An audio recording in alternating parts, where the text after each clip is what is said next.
un calor que hacía que la piel se agrietara, un suelo que quemaba los pies y escondía peligros invisibles. Ningún río, ningún árbol, ningún refugio a la vista. Durante 40 años, miles de hombres, mujeres y niños caminaron por un lugar donde la vida parecía imposible. Pero lo más sorprendente no era el paisaje hostil, era el hecho de que no estaban perdidos.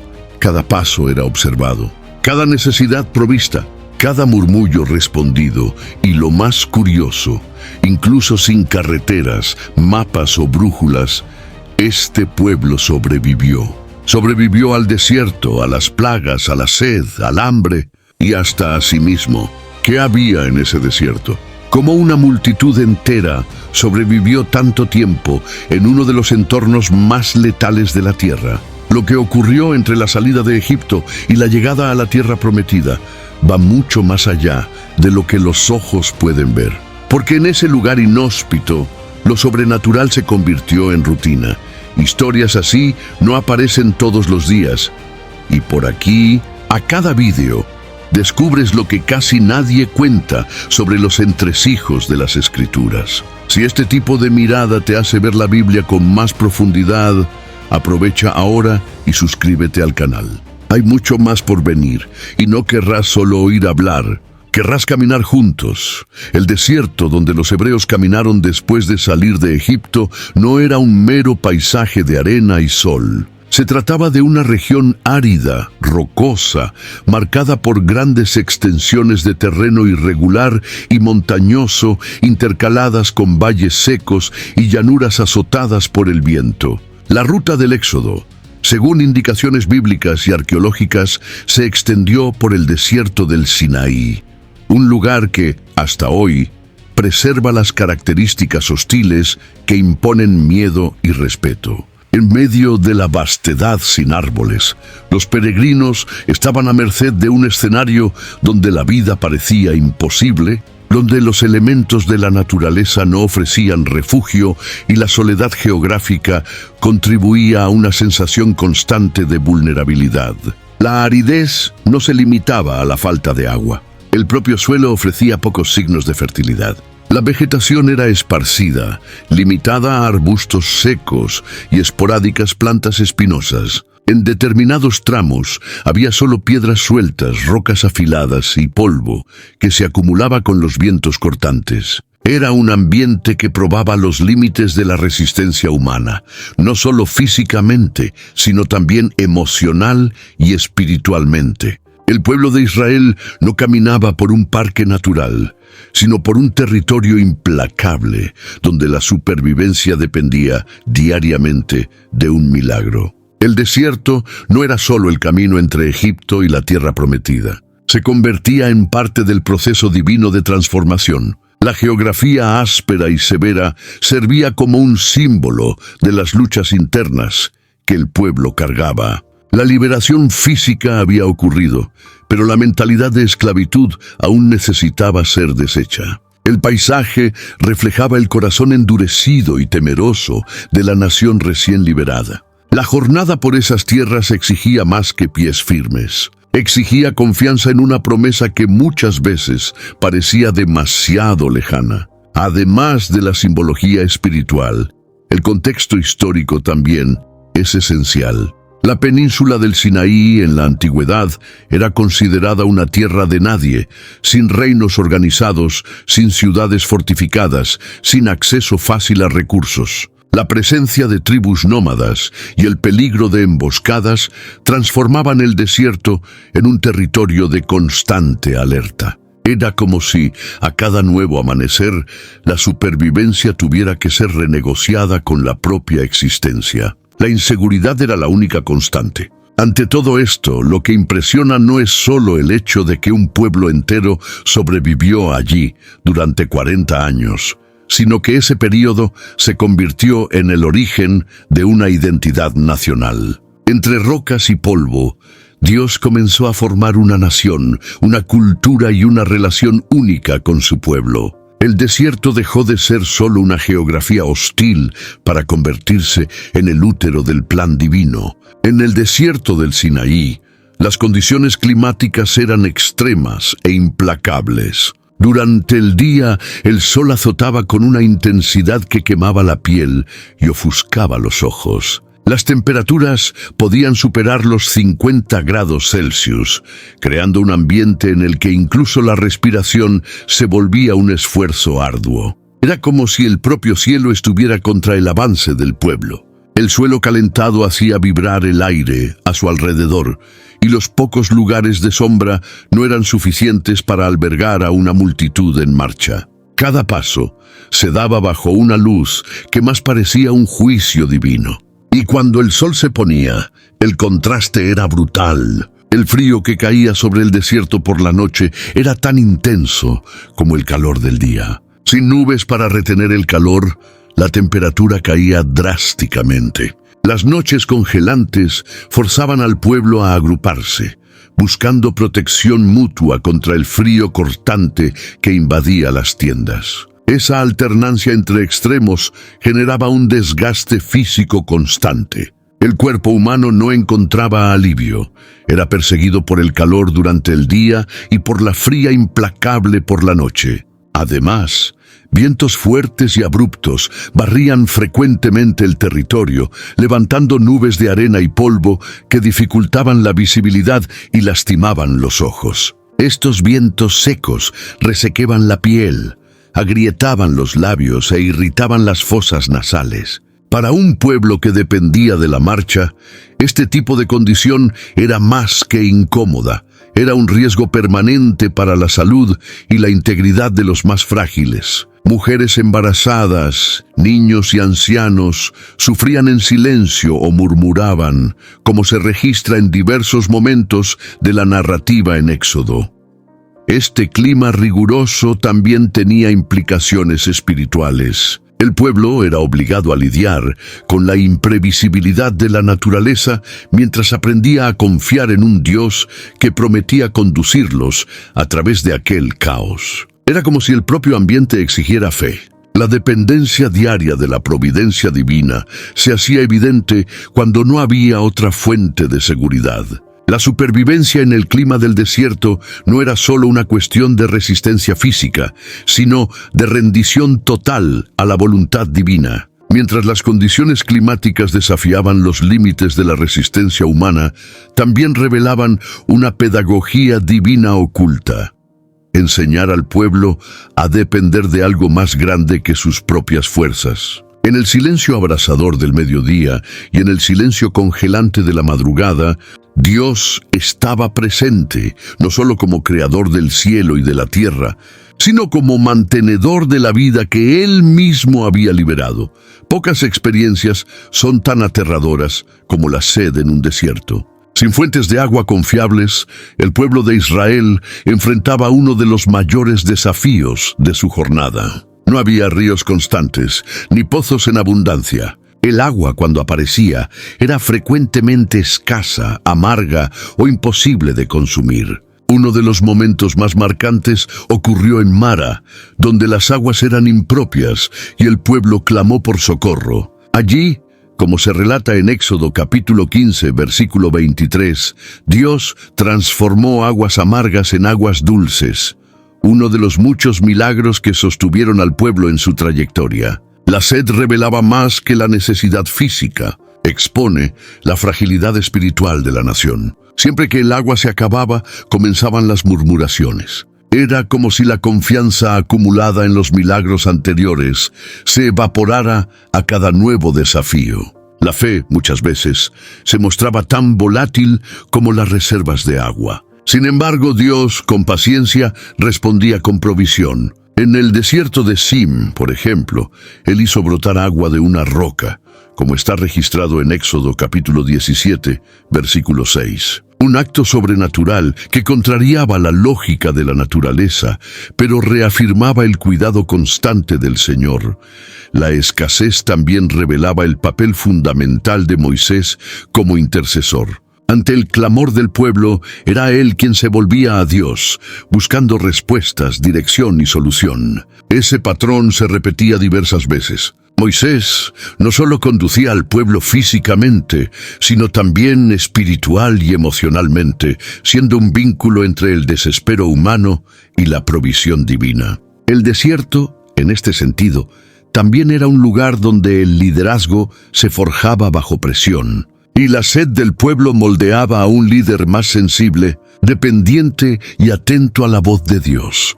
La realidad de la escasez de agua aún nos confronta con un detalle práctico y logístico. ¿Cómo un grupo tan numeroso podría moverse por tanto tiempo sin acceso constante a la hidratación? Se estima que eran más de 600,000 personas, sin contar mujeres y niños. Este dato convierte cada milagro relacionado con el agua en algo aún más extraordinario. No se trataba de una ayuda puntual, sino de un sustento continuo y colectivo. Agua en el desierto no era solo una cuestión de supervivencia, sino una manifestación diaria de la fidelidad divina. Este territorio de prueba, donde la sed revelaba el alma humana, también se convirtió en un espacio de enseñanza. El pueblo aprendía, gota a gota, a confiar en un Dios que se manifiesta incluso en lo imposible. Cuando no hay nada más, cuando la garganta seca grita por alivio, es allí donde se escucha con más claridad la voz del Dios que hace brotar ríos en lugares áridos. Mientras imaginas esta escena, un pueblo entero sobreviviendo con alimento que venía del cielo, cuéntame aquí en los comentarios.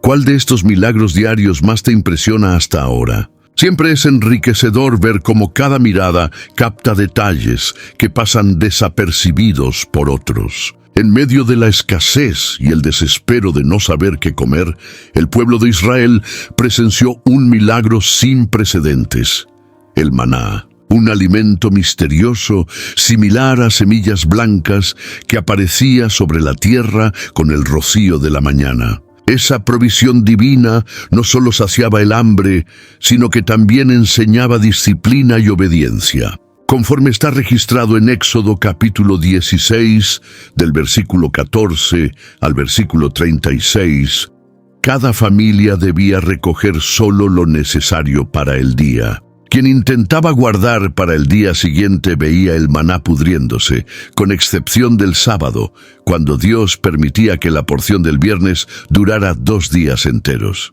El maná no era solo sustento físico, era una lección viva. Él enseñaba al pueblo a confiar diariamente en Dios, a depender de Él como fuente constante de provisión. No había almacenes ni graneros.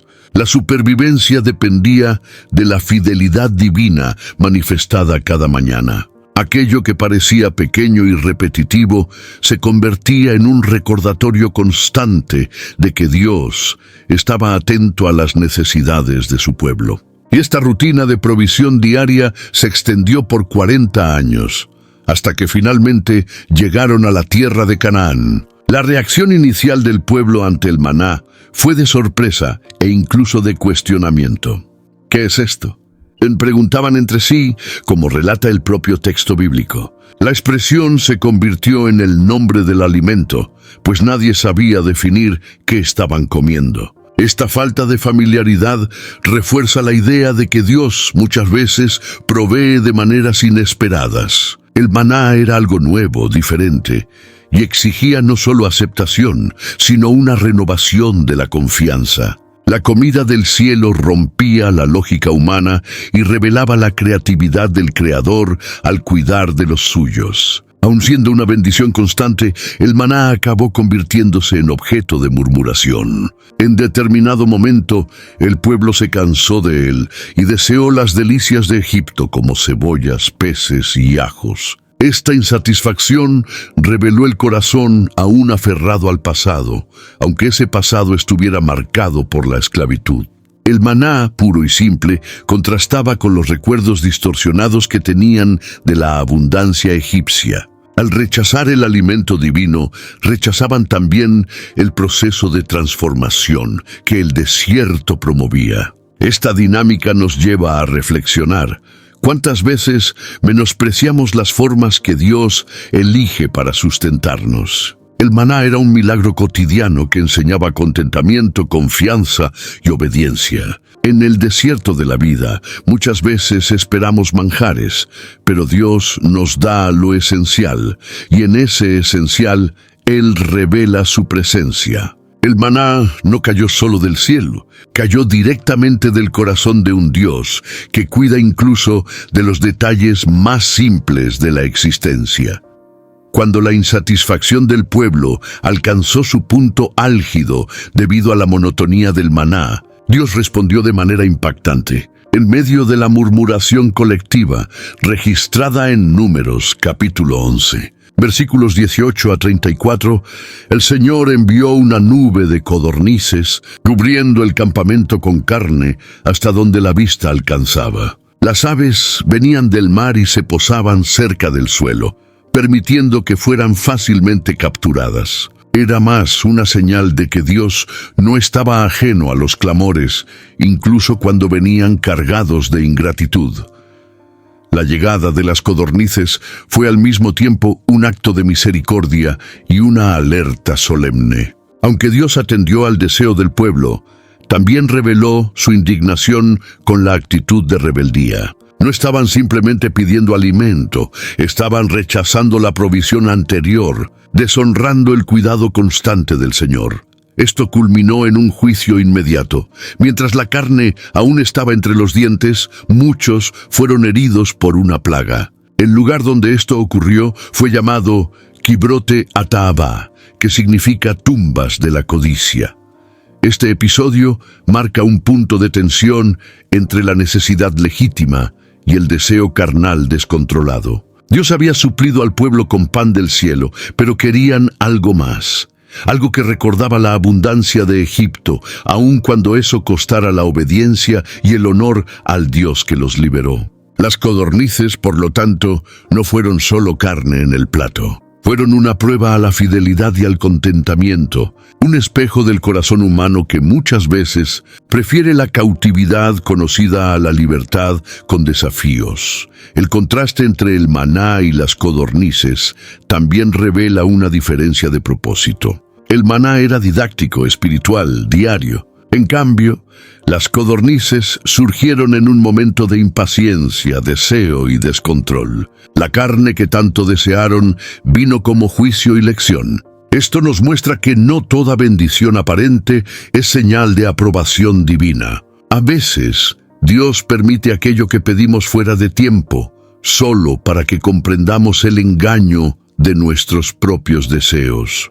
Incluso en medio de la disciplina, Dios continuó sosteniendo al pueblo. El episodio de las codornices no cerró su gracia, sino que demostró que la obediencia es tan vital como el alimento físico. En el desierto, el sustento venía con instrucción. Cada intervención divina cargaba un propósito pedagógico, porque más que saciar el estómago, Dios quería transformar corazones. Y transformar corazones es siempre más difícil que alimentar cuerpos.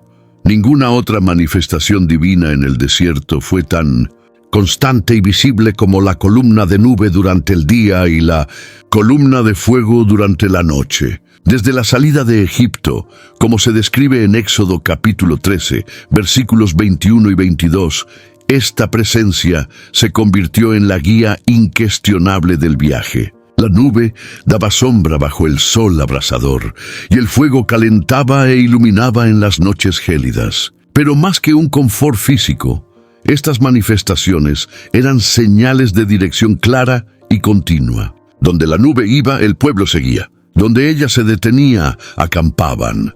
La belleza de este fenómeno está en la simplicidad y el poder. Dios no entregó un mapa, ni reveló todo el trayecto de una sola vez. Él se hizo presente e indicaba el camino paso a paso. Esta dinámica exigía vigilancia, prontitud y sobre todo confianza. El pueblo necesitaba estar atento a todo movimiento de la nube. Si ella se levantaba de madrugada o por la tarde, todos debían prepararse para partir.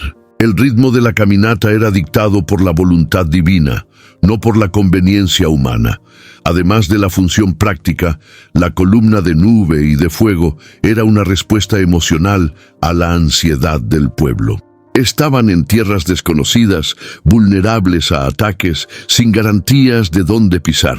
Pero aquella presencia constante en el cielo recordaba todos los días que no estaban solos. Era el propio Dios guiando, acampando con ellos, convirtiéndose en parte del cotidiano. La presencia divina dejó de ser un concepto abstracto para convertirse en una experiencia diaria, visible y palpable.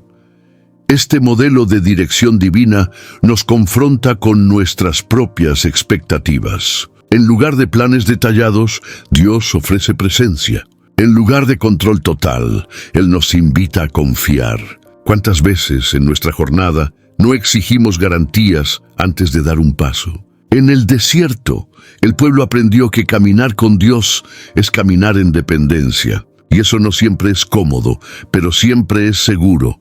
La nube y el fuego no solo guiaban, sino que también separaban al pueblo de Israel de sus enemigos. Durante la persecución de los egipcios, esta manifestación divina fue barrera entre los dos ejércitos, protegiendo a los hebreos. Es decir, aquello que guiaba también guardaba. La dirección y protección venían de la misma fuente. Esta verdad aún resuena hoy. Cuando Dios guía, Él también cuida. En la imaginación popular, el desierto a menudo se representa solo como un mar de arena. Pero el terreno que enfrentaron los israelitas iba mucho más allá de eso. Caminar sobre ese suelo significaba enfrentar piedras cortantes, dunas móviles, valles traicioneros y una fauna peligrosa, como escorpiones y serpientes venenosas. Deuteronomio capítulo 8, versículo 15. Menciona a estas criaturas al recordar que Dios guió al pueblo por el grande y terrible desierto, donde había serpientes ardientes y escorpiones, y tierra seca, donde no había agua. Cada paso, por lo tanto, era una amenaza potencial, no solo por causa del clima, sino por lo que estaba oculto bajo los pies.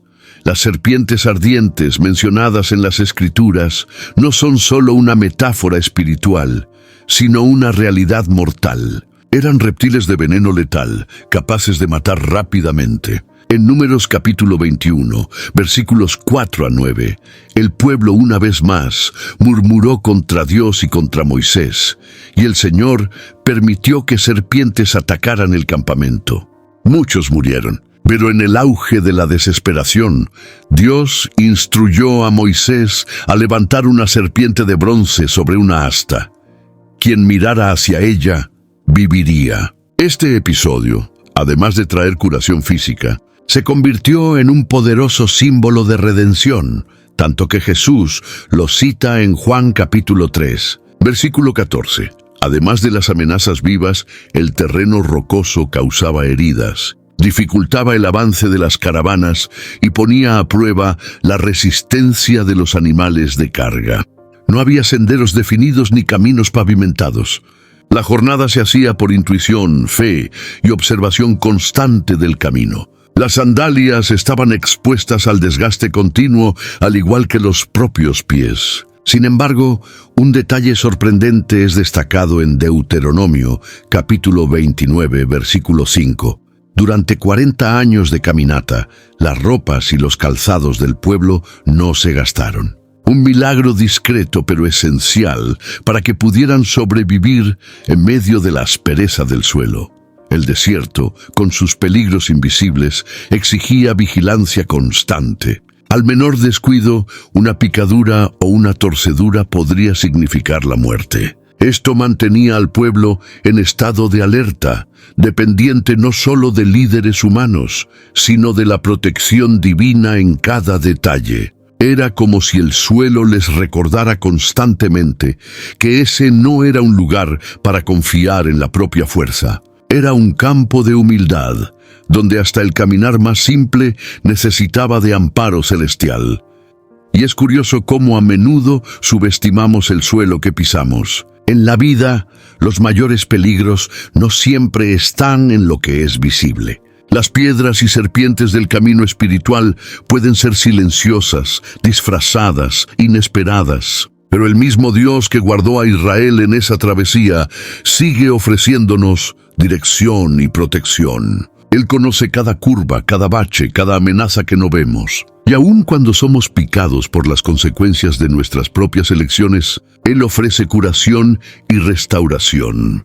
Mover una nación entera por una región desértica no era solo un desafío espiritual, sino también una operación logística de proporciones colosales. Se estima que más de 2 millones de personas estaban involucradas en la jornada, considerando hombres, mujeres, niños y animales. Imagina la complejidad de coordinar campamentos, cuidar de los rebaños, alimentar a los pequeños, proteger a los ancianos y aún mantener el ritmo de la marcha. Cada nuevo desplazamiento exigía organización y fe. El pueblo no caminaba por caminar. Cada movimiento era una respuesta a la nube divina, según se describe en Números capítulo 9, versículos 15 a 23. La orden de marcha estaba cuidadosamente estructurada. Las tribus estaban divididas por posiciones específicas, y el arca de la alianza siempre ocupaba el centro, símbolo de la presencia y del gobierno de Dios entre ellos. La tribu de Leví tenía la responsabilidad de transportar el tabernáculo, desarmándolo y levantándolo en cada nuevo punto de parada. Era un proceso continuo de levantar campamento, seguir la nube y luego montar todo nuevamente. Este ritmo exigía disciplina, paciencia y unión, cualidades que no siempre estaban presentes en un pueblo acostumbrado a la servidumbre. La logística incluía también la recolección y el almacenamiento de alimentos, la búsqueda de agua y el cuidado de los enfermos. Sin infraestructura, sin caminos, sin hospitales, todo se hacía a base de improvisación y de dependencia de milagros. Cuando alguien enfermaba, la solución no estaba en farmacias o médicos, sino en la intercesión, en la esperanza, en la espera. El desierto no daba margen para la autosuficiencia. Exponía la limitación humana y la grandeza divina en cada movimiento. Los desplazamientos no eran frecuentes por elección, sino por mandato divino. A veces el pueblo acampaba por pocos días. Otras veces permanecía semanas en el mismo lugar. Esto generaba inseguridad, inquietud y exigía vigilancia constante. El pueblo nunca sabía cuánto tiempo estaría en cada lugar, lo que exigía una fe activa. La rutina era sustituida por la flexibilidad, y la estabilidad cedía lugar a la confianza en un Dios que conoce los tiempos y los caminos. Esta movida continua moldeaba no solo la rutina, sino el carácter del pueblo. Cada cambio de campamento era una oportunidad para ejercer obediencia y confianza. Y tal vez esta sea una de las mayores enseñanzas del desierto. La vida con Dios no siempre está hecha de certezas visibles, sino de pasos dados con base en la confianza en quien guía.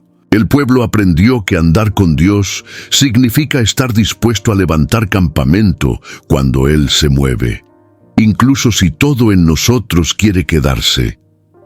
En un ambiente tan hostil como el desierto, era natural esperar que ropas, tiendas y calzados se desgastaran rápidamente. Sin embargo, un milagro silencioso sostuvo al pueblo de Israel durante 4 décadas. Sus pertenencias no se deterioraron. Conforme se registra en Deuteronomio capítulo 8, versículo 4, tu ropa no envejeció sobre ti y tus pies no se hincharon en estos 40 años. No se trataba solo de supervivencia física, sino de un cuidado divino que se manifestaba incluso en las costuras. Las tiendas servían como refugio contra el calor abrasador del día y el frío intenso de la noche. Fabricadas con pieles de animales y tejidos resistentes, eran montadas y desmontadas frecuentemente. Cada vez que la nube se movía, todo el campamento debía ser reubicado. El simple hecho de que estas estructuras resistieran durante tanto tiempo sin deshacerse es un testimonio de mantenimiento sobrenatural. En un escenario donde el desgaste era inevitable, la preservación se convirtió en evidencia de una mano invisible sosteniendo cada detalle. los calzados, por su parte, eran la línea directa entre el cuerpo humano y el terreno áspero del desierto. Piedra, arena, espinas y calor castigaban los pies de forma continua. Aún así, durante 40 años las sandalias no se gastaron. Esta resistencia va más allá de la lógica y desafía cualquier explicación natural. Era como si el propio suelo reconociera que ese pueblo estaba siendo guiado por un propósito mayor y no se atreviese a destruirlos por el roce.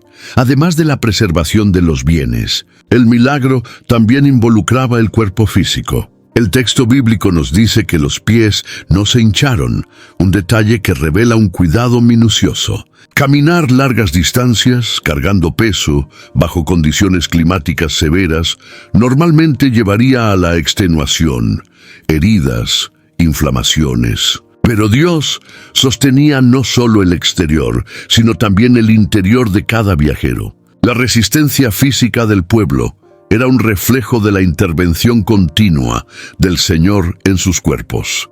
Estos milagros cotidianos, a menudo olvidados o descuidados en la narrativa, son preciosidades que revelan el carácter de un Dios atento a los detalles. Él no solo abrió el mar, no solo envió pan del cielo, Él cuidó de las sandalias, de las tiendas, de los cuerpos. Un Dios que se preocupa por lo pequeño para sostener lo grande. En el desierto, la supervivencia no venía solo de milagros espectaculares, sino también de gestos silenciosos de amor. A lo largo de la jornada por el desierto, el pueblo de Israel no vagó sin dirección o aleatoriedad. Cada parada era guiada por la presencia de Dios, que determinaba dónde y por cuánto tiempo el campamento debía permanecer. Números capítulo 33 registra con detalles todas las etapas de esta peregrinación, nombrando los diversos lugares donde el pueblo acampó. Aun cuando muchos de esos nombres no pueden ser identificados geográficamente hoy, revelan una dinámica clara. El desierto era un escenario de movimiento con propósito. Las paradas, incluso en el aparente vacío, tenían una función pedagógica, estratégica y espiritual.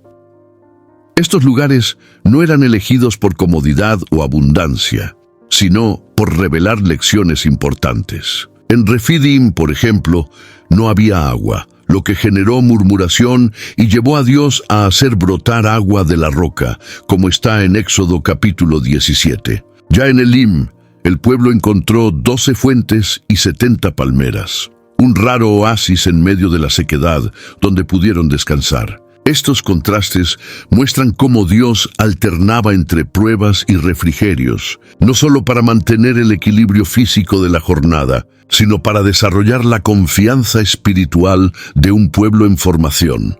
La rutina del campamento era compleja. Involucrar a más de 2 millones de personas exigía una organización rigurosa. Cada tribu tenía su lugar definido alrededor del tabernáculo, que estaba en el centro. Esto reflejaba la centralidad de Dios en la vida de la nación y organizaba la convivencia entre miles de familias. La estructura evitaba el caos y reforzaba el sentido de identidad colectiva. No era solo un campamento nómada, era una comunidad siendo moldeada en torno a la presencia divina.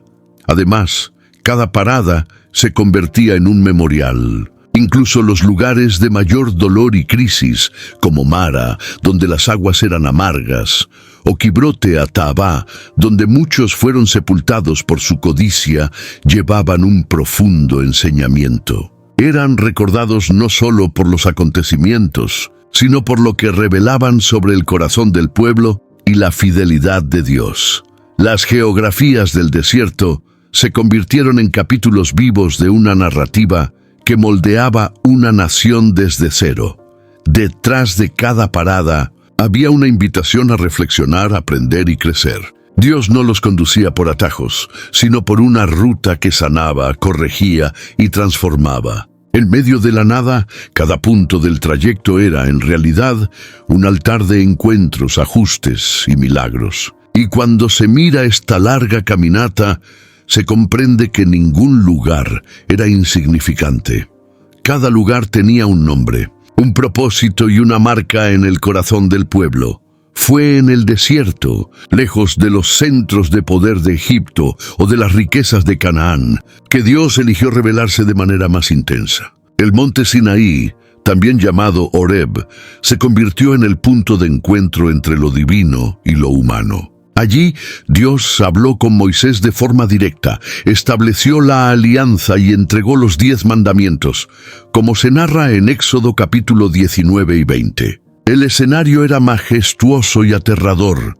Truenos, relámpagos, humo espeso y un sonido de trompeta que hacía temblar incluso a los más valientes. El Sinaí no era solo una montaña, era el trono temporal del Altísimo. El pueblo, acampado al pie de la montaña, presenció una manifestación de Dios sin precedentes. Pero incluso frente a la gloria y el temor, no pudieron mantener la fidelidad.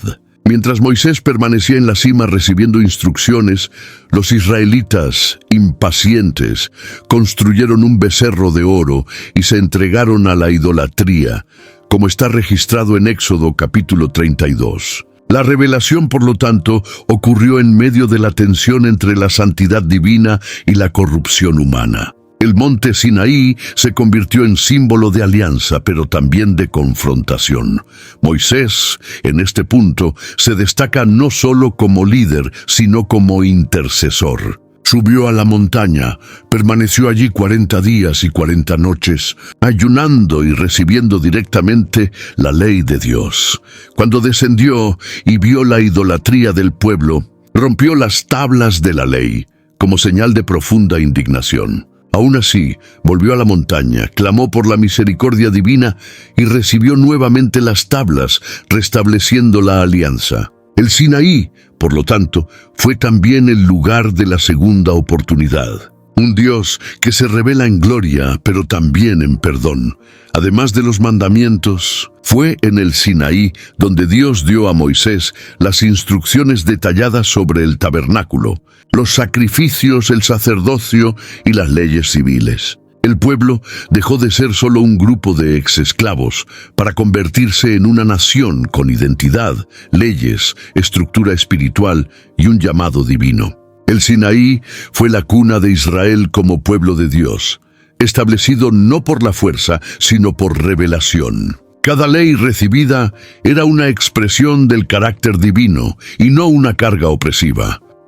El desierto, en este sentido, no era la ausencia de Dios, sino un lugar de manifestación. Donde el mundo veía solo arena y roca, el pueblo vio fuego, nube y voz. El Sinaí nos recuerda que los momentos de mayor soledad y aparente aislamiento pueden ser en realidad los puntos más altos de la revelación divina. Es en medio de la nada que Dios habla con mayor claridad.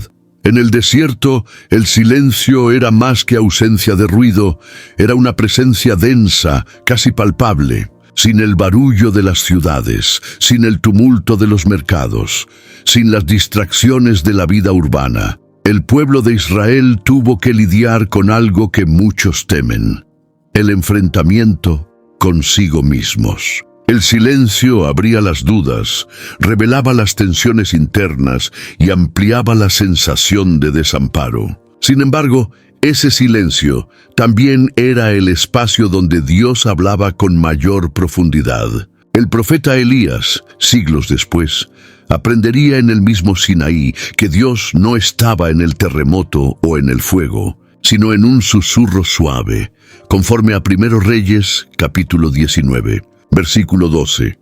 Para los israelitas, el desierto representaba una ruptura radical con el pasado. Salieron de Egipto, pero Egipto no salió tan rápido de dentro de ellos. Y fue en el silencio del desierto que esta batalla se intensificó. La ausencia de estímulos externos los obligaba a enfrentar su propia dependencia, sus propios miedos, su propia fe vacilante. El ruido de la esclavitud fue sustituido por el vacío de una libertad aún no comprendida. Y en ese vacío, Dios enseñaba. El silencio del desierto era, muchas veces, interpretado por el pueblo como ausencia de Dios.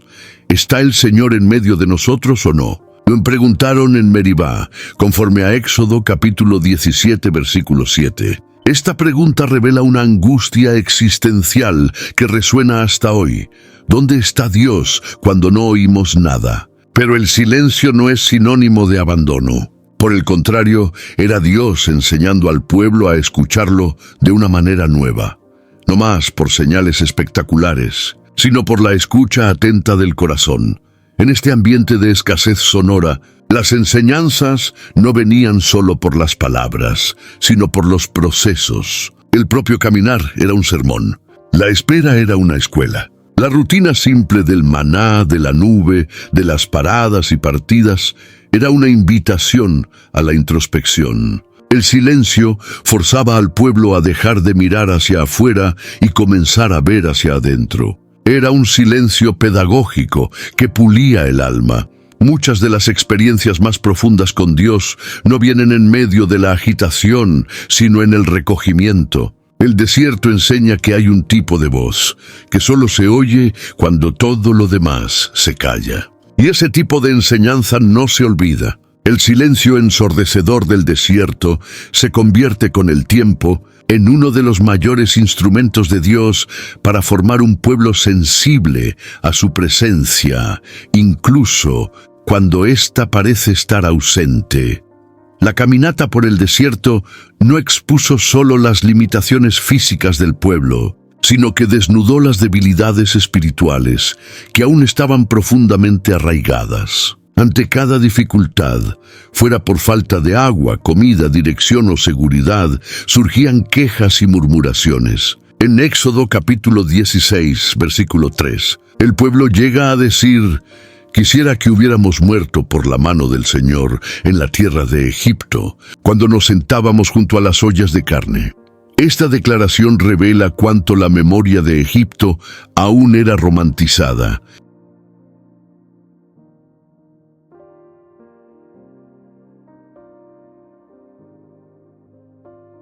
Incluso habiendo sido el lugar de la esclavitud. La prueba en el desierto se convertía en el espejo de una fe aún frágil y emocionalmente volátil. Las murmuraciones no eran simples desahogos, representaban un rechazo al liderazgo de Moisés y más profundamente a la dirección divina. Cuestionar a Moisés era, en el fondo, cuestionar al propio Dios. Este patrón se repitió tantas veces que se convirtió en uno de los temas centrales del Éxodo. En cada nuevo desafío, en lugar de clamar con humildad, el pueblo reaccionaba con crítica, rebeldía e ingratitud. El desierto los ponía a prueba no solo en su resistencia física, sino en su disposición a confiar incluso cuando no entendían el plan. En Mara, cuando encontraron agua amarga, murmuraron. En Refidim, cuando no había agua, murmuraron. Cuando el maná apareció por primera vez, murmuraron. Cuando se cansaron del maná y desearon carne, murmuraron. La constancia de estas reacciones muestra que la fe del pueblo era circunstancial, no fundamentada en la convicción de la presencia divina. Veían milagros, pero se olvidaban de ellos con rapidez asombrosa. Y este olvido constante minaba la construcción de una relación sólida con Dios. Sin embargo, las pruebas y murmuraciones también revelaban algo importante. El desierto era el lugar donde Dios trataba el corazón del pueblo. Permitía las pruebas no para castigarlos, sino para enseñarles. En Deuteronomio capítulo 8, versículo 2, Moisés recuerda: «Y recordarás todo el camino por el cual el Señor tu Dios te ha guiado en el desierto estos 40 años, para humillarte y probarte, para saber lo que estaba en tu corazón». Cada crisis era un salón de clases, cada dificultad una prueba de carácter, cada murmuración una oportunidad perdida de profundizar la fe. A pesar de tantas fallas, Dios no abandonó al pueblo. Continuó proveyendo, guiando, protegiendo. La fidelidad divina no fue interrumpida por la infidelidad humana. Y esto por sí solo es una lección poderosa.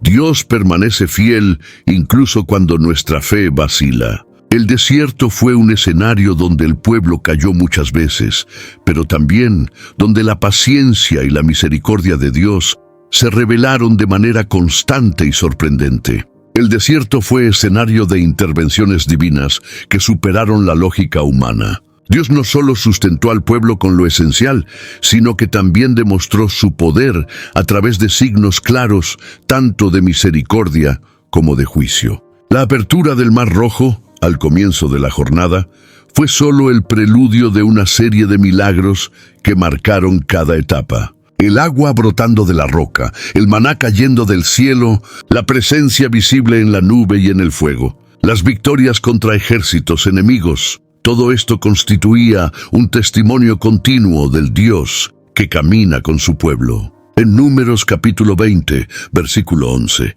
Moisés hirió la roca y de ella salió agua en abundancia para toda la congregación. Sin embargo, los milagros venían acompañados de advertencias. Cuando el pueblo desafiaba la santidad de Dios o su orden, el juicio era inmediato. El episodio de los hijos de Coré, Datán y Abirón, registrado en Números capítulo 16, es un ejemplo dramático.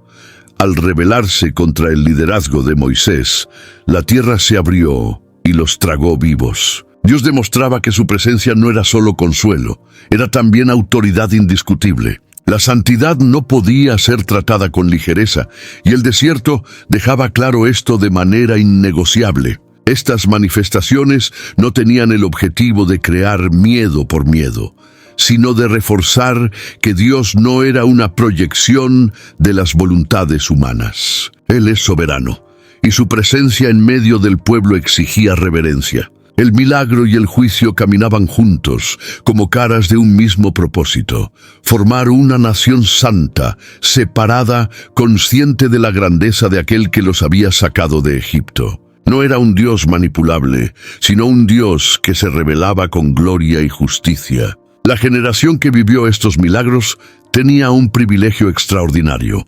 Vieron lo invisible convertirse en visible, lo imposible convertirse en cotidiano. Pero este privilegio también exigía responsabilidad. Cuanto más luz, mayor el peso de la desobediencia. Cuando la fe daba lugar a la rebelión, la respuesta divina era rápida y contundente. No por crueldad, sino por celo. El mismo celo que un padre tiene al disciplinar al hijo para no perderlo para el mal. Milagros sin transformación es desperdicio. El desierto nos muestra que los mayores actos sobrenaturales no tienen valor si no penetran el corazón. Dios operaba maravillas, pero esperaba conversión.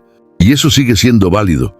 No basta con ver el mar abrirse, también es necesario dejar que el corazón se abra. De lo contrario, el mismo poder que salva corrige, y el desierto fue testigo constante de esto.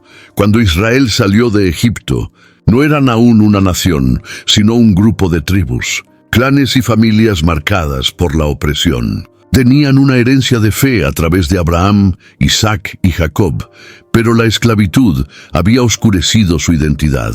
El desierto se convirtió entonces en el taller donde Dios forjaría una nueva mentalidad, un nuevo pueblo, con leyes, estructura, cultura y sobre todo una nueva forma de relacionarse con lo sagrado. En Levítico capítulo 20, versículo 26, Dios declara: «Y seréis santos, porque yo el Señor soy santo. Y os he separado de los pueblos para que seáis míos».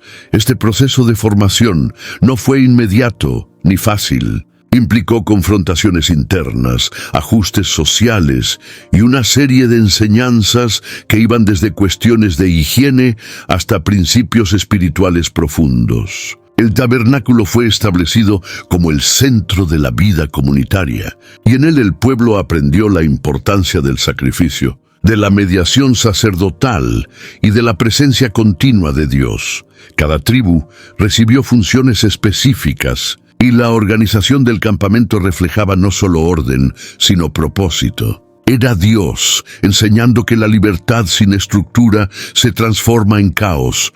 Las leyes dadas a Moisés formaban la columna vertebral de esta nueva identidad.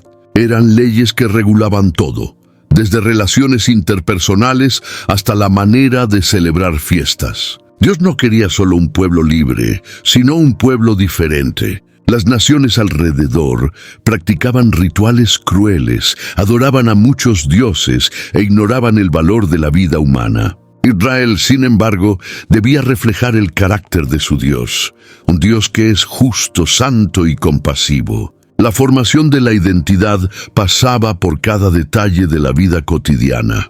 En el desierto, el pueblo aprendió que no bastaba con salir de Egipto físicamente. Era preciso sacar a Egipto de dentro de ellos. La vieja mentalidad de esclavo debía ser reemplazada por una mentalidad de pueblo elegido. Este proceso involucraba frustraciones, disciplina, milagros y un aprendizaje constante. Dios no tenía prisa porque estaba más interesado en la madurez del pueblo que en su velocidad de llegada a la tierra prometida. Lo que emergió del desierto no fue solo un grupo sobreviviente, sino una nación moldeada en la fragua de la adversidad. Y quizás esta sea una de las lecciones más profundas de toda la jornada. Dios usa la dificultad como herramienta de formación. La arena, el calor, la sed, las leyes, los juicios, los milagros, todo cooperaba para formar algo duradero. El desierto no destruyó al pueblo. El desierto construyó al pueblo. El camino entre Egipto y Canaán podría hacerse en pocas semanas. Aún así, el pueblo de Israel pasó 40 años vagando por el desierto. Esta extensión no fue por falla de Dios, sino por consecuencia directa de la incredulidad y desobediencia del pueblo. En Números capítulo 14, versículo 33, Dios declara que los hijos de los murmuradores serán pastores en el desierto 40 años, y llevarán sobre sí vuestras infidelidades, hasta que vuestros cadáveres se consuman en el desierto. El tiempo de caminata fue extendido para que la antigua generación, marcada por el miedo y la rebelión, fuera sustituida por una nueva generación con fe renovada. Este periodo se transformó en un proceso pedagógico. No se trataba solo de atravesar una geografía, sino de permitir que el corazón de un pueblo fuera moldeado. Dios podría haberlos llevado directamente a Canaán, pero eso los convertiría solo en migrantes, no en una nación. Los 40 años representaron una generación entera aprendiendo lo que significa depender, obedecer, reverenciar y confiar. Cada mañana en el desierto era una nueva oportunidad de desarrollar madurez espiritual. La larga caminata era el tiempo de tratamiento. El número 40 en las Escrituras tiene un peso simbólico significativo. Fue el tiempo del diluvio, el período del ayuno de Moisés en el Sinaí, el tiempo en que Elías caminó hasta Horeb y el número de días que Jesús pasó en ayuno en el desierto. Es un número que representa preparación, transición, purificación. Para Israel, los 40 años simbolizaban una separación definitiva entre la esclavitud del pasado y la promesa del futuro. Era la travesía entre lo que fueron y lo que debían convertirse. Durante este tiempo, Dios no estuvo ausente. Aun frente a la disciplina, Él continuaba proveyendo diariamente el maná, guiando por la nube y protegiendo al pueblo. La presencia constante en medio de la larga jornada era la demostración de que, aunque había corrección, también había compromiso. Dios no abandonó el proyecto, solo refinó el proceso. Él no destruyó la promesa, solo redefinió el tiempo para que ella fuera bien recibida.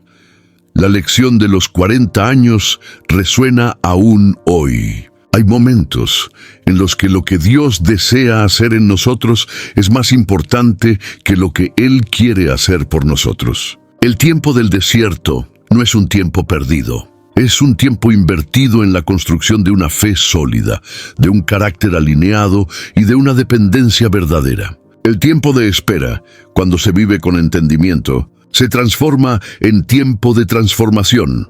Uno de los episodios más dramáticos del viaje por el desierto es la negativa del pueblo a entrar en la tierra prometida después del informe de los espías. En Números capítulo 13 y 14, Moisés envía 12 hombres para espiar Canaán.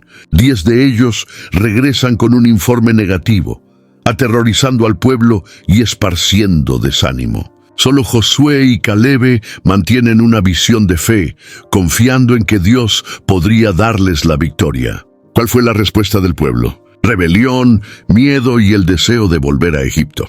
Ese momento marcó un giro trágico. Aquella generación adulta que había salido de Egipto no entraría en la tierra prometida.